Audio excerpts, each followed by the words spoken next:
Hi, my name is Amy and I will be presenting the paper by Arthur Ferguson and Belinda Turner, titled The Reproductive Parameters and Behaviours of Captive Short-Beaked Echidnas, Tachyglossus aculeatus accentheon, at a Perth zoo.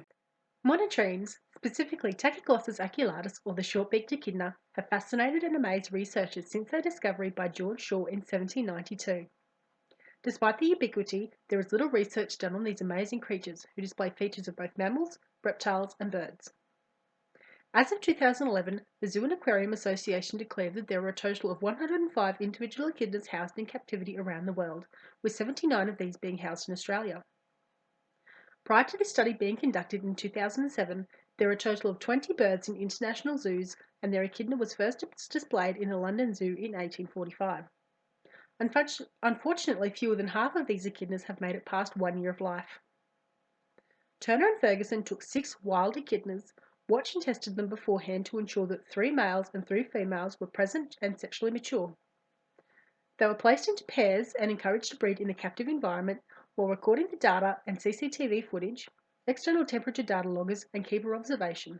The outcome of such matchmaking resulted in 5 of the 9 attempts over the 3 years being successful and resulting in 5 puggles.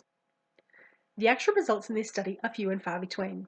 Although Turner and Ferguson have successfully bred 3 pairs of echidnas and hatched 5 puggles, there are major flaws in the management and expectations of the study and their own interpretation of the data.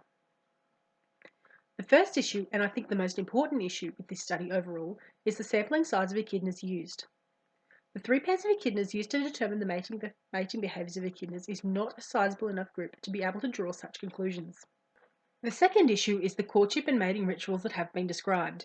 Even though the behaviours noted by Turner and Ferguson were corroborated by Peggy Risnall's observations of echidna on Kangaroo Island, the same behaviours are also noted by Trish Lee Hong in echidnas in southeast Queensland as aggressive and territorial behaviours.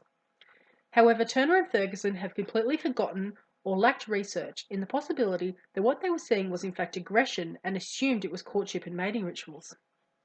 The third issue with this paper is the lack of original hypotheses and theories. Rather, they have interpreted the behaviours demonstrated and said, well, someone has wrote this so it must be true.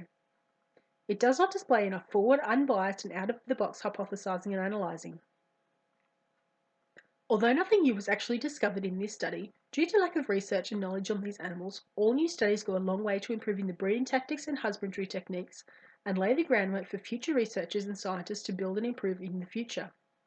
The paper was lacking in some areas, and more thought was needed to be put into the question of why echidnas are doing what they're doing, instead of relying on what other researchers have to say. Thank you for listening to my presentation.